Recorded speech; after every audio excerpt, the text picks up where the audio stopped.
The day Alexander had waited for, 40,000 of us against hundreds of thousands of... As Macedonian free men!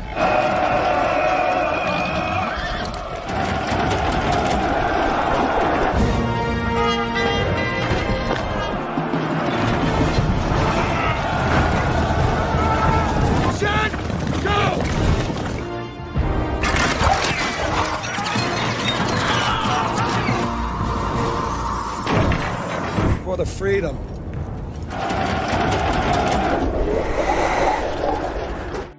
Jauh di sebuah kota bernama Makedonia, lahir seorang pria yang disebut sebagai anak dari Zeus. Sebuah takdir membawanya menjadi salah satu raja terbesar dalam sejarah. Dikisahkan, ia tak pernah terkalahkan dan menjadi raja agung saat usianya masih terbilang muda. Ia adalah Raja Alexander Agung atau Alexander the Great, seorang pria yang berhasil menyatukan daratan Yunani dan merebut kekuasaan serta menghancurkan kekaisaran Persia yang terkenal hebat dan memiliki wilayah yang sangat luas. Film kali ini akan menceritakan perjalanan hidup Alexander hingga mencapai puncak karir dan meninggal secara misterius di Babilonia. Tak usah berlama-lama, mari masuk ke dalam pembahasan. Tapi sebelum memulai alur cerita filmnya, saya ingin memberitahukan bahwa plot twist film ini maju mundur yang mungkin akan sulit dimengerti. Namun, saya akan berusaha bercerita dengan sebaik mungkin dan semoga kalian bisa mengerti apa isi dari film ini. Film diawali dengan Alexander yang kini tengah sekarat dan dikerumuni para jenderal-jenderalnya. Para jenderal tersebut tengah menanti jawaban Alexander, siapakah yang layak menggantikan posisinya sebagai raja. Tapi sebelum mengucapkan nama penggantinya, Alexander terlanjur meninggal. Film dibawa ke masa depan, 40 tahun setelah kematian Alexander. Seorang mantan komandan pasukan Alexander menceritakan kisah bagaimana hebatnya sosok Alexander hingga akhir hayatnya. Pria tua tersebut menceritakan setelah kematian Raja Philip II atau ayah dari Alexander, secara otomatis Alexander naik tahta menjadi raja baru Makedonia. As Macedonian free men! Singkatnya, ia berhasil menyatukan daratan Yunani dan menguasai sebagian Mesir. Atas keberhasilan itu, tak membuat Alexander berhenti melakukan ekspansi militer. Kini, ia akan berhadapan dengan kekaisaran raksasa, yaitu kekaisaran Persia, yang terkenal memiliki wilayah kekuasaan luas, serta banyak prajurit terlatih dan juga berpengalaman dalam perang. Film kemudian menunjukkan pasukan Alexander yang kini tengah berhadapan dengan pasukan Persia, yang dipimpin Raja Darius. Sebelum memulai peperangan, Alexander mengumpulkan para jenderal terbaiknya untuk mengatur siasat. Pasukan Alexander akan terbagi menjadi 3, kiri, kanan, dan juga tengah. Alexander memiliki rencana untuk menyerang Raja Darius secara langsung. Hal itu karena pasukan Alexander kalah dalam jumlah, sehingga dengan membunuh Raja Darius terlebih dahulu akan membuat pasukan Persia kocar-kacir karena kehilangan raja mereka. Rencananya, Alexander akan berpura-pura menjauhi peperangan untuk menarik pasukan penjaga Darius mengejarnya. Saat itulah Alexander akan berbalik arah dengan beberapa pasukan pilihan dan menyerang langsung ke lokasi Darius berada. Salah satu komandan bernama Cassander menyarankan Alexander untuk menyerang secara diam-diam di malam hari untuk meraih kemenangan secara singkat. Namun ide tersebut ditolak mentah-mentah oleh Alexander karena jika itu dilakukan, maka Alexander merasa seperti pencuri dan hal itu akan menjatuhkan martabat pasukan Yunani. Esok harinya, hari peperangan pun tiba. Alexander menyiapkan persembahan untuk dewa Apollo, yaitu dengan memotong seekor kerbau dengan harapan kemenangan bisa diraihnya. Pasukan yang dimiliki Alexander saat ini mencapai kurang lebih 50.000 orang, yang harus berhadapan dengan pasukan Persia dengan jumlah kurang lebih 5 kali lipat, yaitu sekitar 250.000 pasukan. Pasukan Alexander terkenal dengan pasukan palangnya, yaitu pasukan dengan tombak yang panjangnya 2 kali lipat dari pasukan biasa. Pasukan ini terkenal sulit untuk ditembus. Terlihat Alexander memberikan orasi penyemangat. Dengan menggebu-gebu, Alexander meminta pasukannya untuk siap mati demi kemerdekaan Makedonia dan juga Yunani. Di lain sisi, terlihat kesombongan dari wajah Darius yang tak memberikan orasi dan hanya meminta para komandan kompi untuk menyampaikan orasi tanpa meningkatkan semangat para pasukan. Perang pun dimulai. Alexander dengan pasukan pilihannya kemudian menjalankan rencana yang sudah disiapkan. Alexander memacu kudanya mengarah ke sebelah kanan dan menjauhi peperangan. Darius akhirnya termakan rencana Alexander. Ia memerintahkan pasukan berkudanya untuk mengejar Alexander. Setelah itu, pasukan Darius mulai melepaskan ribuan anak panah ke arah pasukan Alexander. Darius juga memerintahkan pasukan berkudanya untuk menyerang barisan pasukan tengah Alexander. Sejauh ini, situasi perang berjalan seperti yang diharapkan oleh Alexander. Segera Alexander berputar arah sedangkan Cassander terus melaju memancing pasukan berkuda Persia. Dengan semangat membara, Alexander bergegas menyerang langsung ke arah posisi Darius. Melihat itu, Darius mulai panik.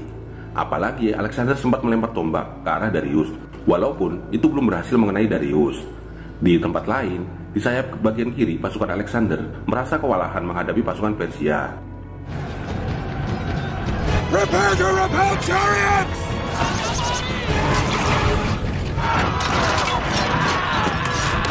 Parmenion kemudian meminta anaknya untuk meminta bantuan kepada Alexander segera.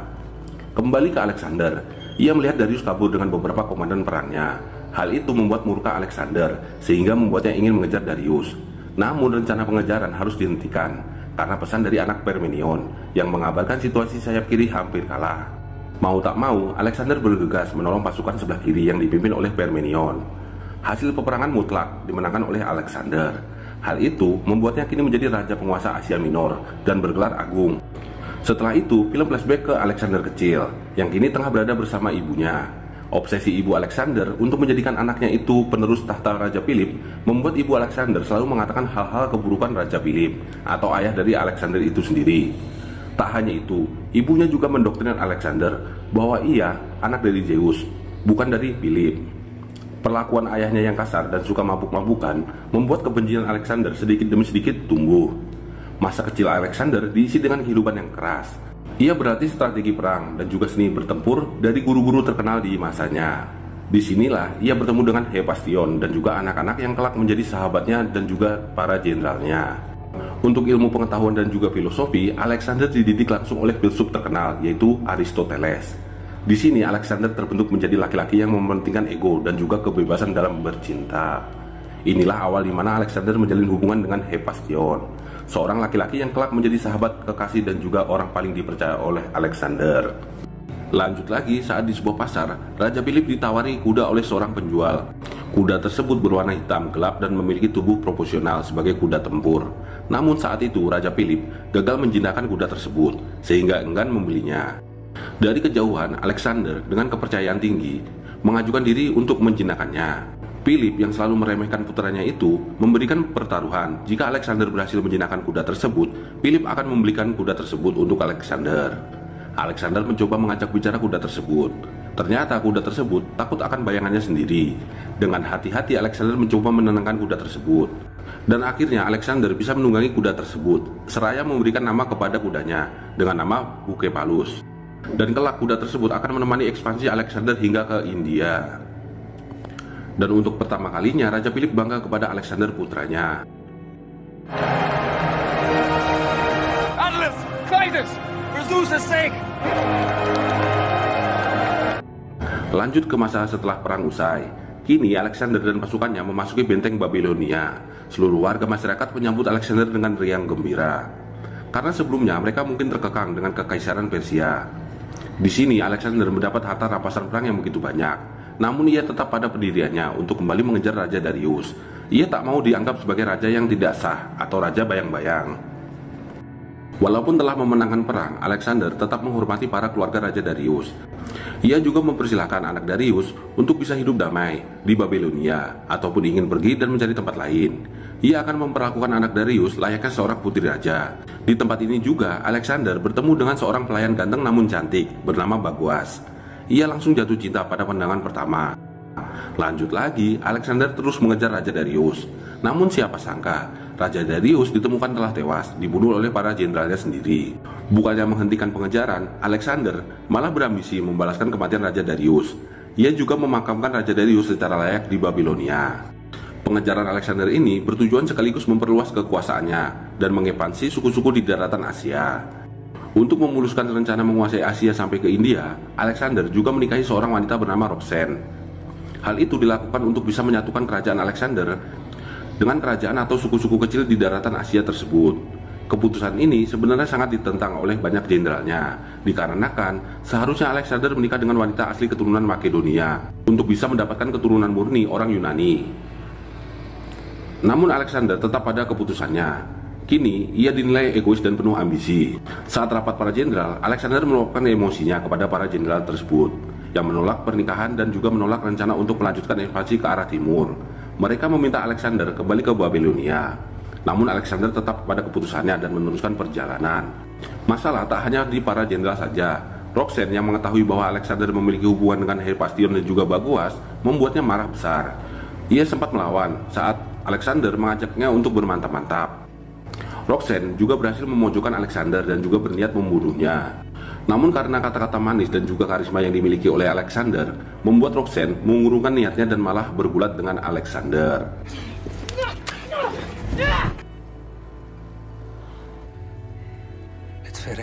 Di pagi harinya, Alexander kemudian teringat saat dimana Philip menikahi seorang wanita asli Yunani, yang membuat Alexander posisinya terancam. Di sini ibu Alexander membujuknya untuk membunuh ayahnya sendiri sebelum Raja Philip memiliki keturunan dari istri barunya tersebut. Namun Alexander tak percaya dan tak mempedulikan apa kata ibunya. Berbeda dengan ibunya, bahwa ia akan tetap melakukan hal yang seharusnya dilakukan. Chased by the Furies! What have you to beget a child of pure blood?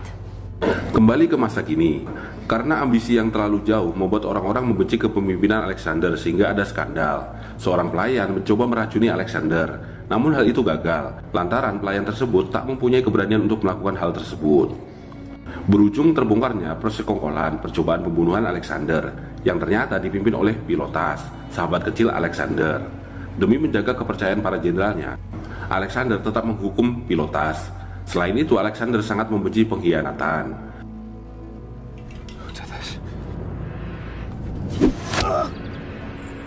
The suspects were all Tak hanya Philotas yang dieksekusi, ayahnya Parmenion yang notabene mantan jenderal terbaik Alexander juga harus dibunuh untuk menghilangkan pemberontakan dengan alasan balas dendam. Perjalanan pun dilanjutkan. Kini pasukan Alexander telah memasuki wilayah Gunung Hindukus. Karena tak mungkin melewati gunung es yang mematikan, Alexander memilih memutari gunung tersebut dan melintasi jalur hutan belantara, tempat di mana para orang Yunani ini asing. Mereka tak pernah melihat hewan-hewan seperti hewan yang ada di hutan Asia. Mereka juga tak terbiasa dengan cuaca musim hujan yang hampir turun siang dan malam. Very intelligent. Hello.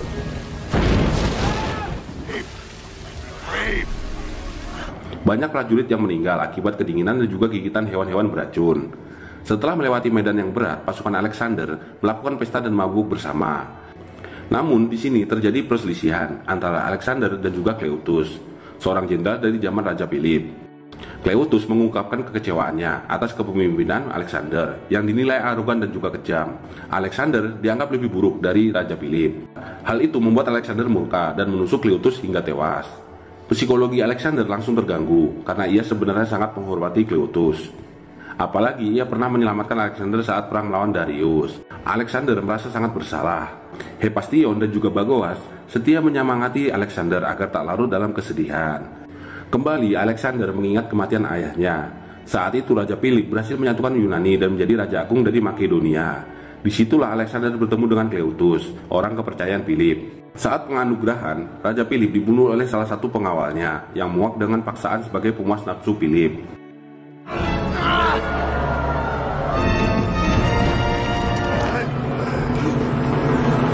Karena kematian Philip, Cassander langsung mengangkat tangan Alexander sebagai raja baru Yunani.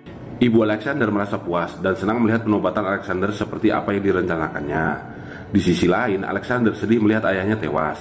Namun ia juga tak bisa menolak menjadi raja baru Yunani.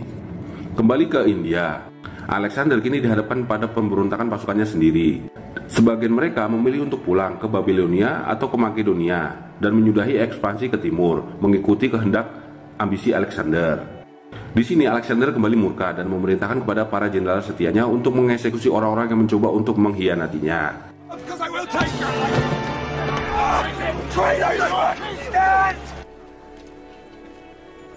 Setelah eksekusi kejam tersebut, Alexander melanjutkan ekspansinya. Di sebuah hutan di pinggiran India, Alexander mempersiapkan pasukannya untuk melawan pasukan India. Karena tak pernah berpengalaman berperang di dalam hutan belantara, Alexander dan pasukannya mulai terpojok. Apalagi pasukan India didukung dengan pasukan gajahnya.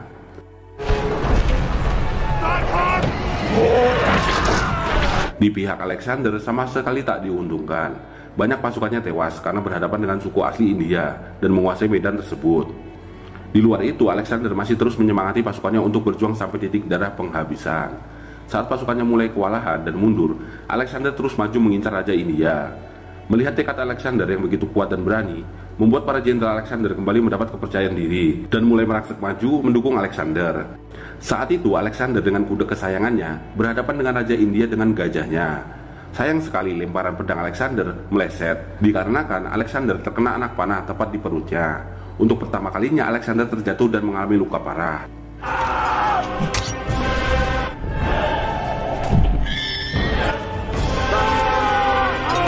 Bucephalus, si kuda hitam, berjuang melindungi Alexander hingga napas terakhirnya. Kuda legendaris itu pun harus mati. Para jenderal kemudian maju untuk mengamankan Alexander yang tengah sekarat. Melihat perjuangan pasukan Yunani, membuat Raja India memilih mundur dan menghentikan pertempuran.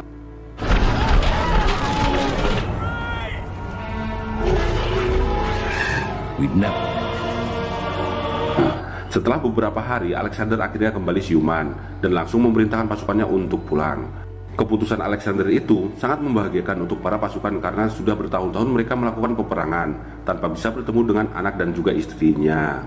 Perjalanan pulang Alexander juga tak mudah. Mereka harus melewati gurun pasir yang luas untuk menuju Babilonia. Banyak dari pasukan Alexander tewas di perjalanan pulang ini. Singkat cerita, Alexander sampai di Babilonia. Ia begitu bahagia dan antusias untuk segera pulang ke Makedonia dan bertemu ibu kesayangannya. Namun, hal yang tak pernah terpikirkan oleh Alexander terjadi. Kekasihnya Hephaestion mengalami sakit parah akibat diracun. Alexander kemudian menyadari bahwa hanya Roxanne yang bisa melakukan hal tersebut atas dasar kecemburuan. Ia langsung mendatangi Roxanne dan berniat membunuhnya. Fight, Hephaestion. But how beautiful a method was. And now! Hated him. But I don't... Alexander! Alexander! Namun saat itu juga, Alexander teringat dengan kelakuan buruk Philip. Nyawa Roxanne selamat, namun Alexander sudah tak sudi menganggap Roxanne istrinya. Setelah kematian Hephaestion membuat Alexander suka mabuk-mabukan. Di suatu malam, Alexander kembali diracun, dan kali ini ia meminum racun tersebut. Seketika itu juga Alexander tersungkur dan juga sekarat. Setelah beberapa hari sekarat, akhirnya waktu kematian Alexander akan segera tiba. Para jenderal berkumpul dan menanyakan siapa yang berhak untuk menjadi raja baru menggantikan Alexander. Alexander sempat mengatakan bahwa yang terbaik yang akan menggantikannya. Dan Raja Agung kita pun akhirnya menghembuskan napas terakhir sebelum sempat menunjuk pengganti. Setelah kematian Alexander, membuat para jenderal berebut kekuasaan dan memperebutkan mayat Alexander. Truth in these matters has long since been Craterus and Antigonus in Western Asia. Kembali kepada si jenderal yang bercerita di awal film. Ia menceritakan bahwa kemungkinan besar Hephaestion diracun oleh Roxanne, dan tak lama setelah kematian Alexander, Jenderal Cassander membantai anak keturunan Alexander. Kini kerajaan Alexander dibagi menjadi 4 wilayah dan sering terjadi perang saudara di antara wilayah-wilayah tersebut. Hal itu membuat kecurigaan bahwa Cassander lah dalang dibalik kematian Alexander. Walaupun dalam kenyataan kematian Alexander sebenarnya telah dinanti oleh para jenderal, lantaran mereka sudah muak dengan ambisi Alexander, dan film pun tamat. Itulah akhir dari perjalanan hidup Raja Alexander Agung, salah satu raja paling terkenal di masa lalu, dan salah satu raja yang tak pernah kalah di medan perang. Karena kekuasaan yang begitu luas, serta ambisi, arogansi, dan juga diktator, membuatnya harus mati diracun oleh anak buahnya sendiri. Di luar itu, Alexander Agung adalah raja tersukses sepanjang sejarah lampau. Sampai di sini dulu pembahasan film kali ini. Sampai jumpa di film-film seru lainnya dan bye.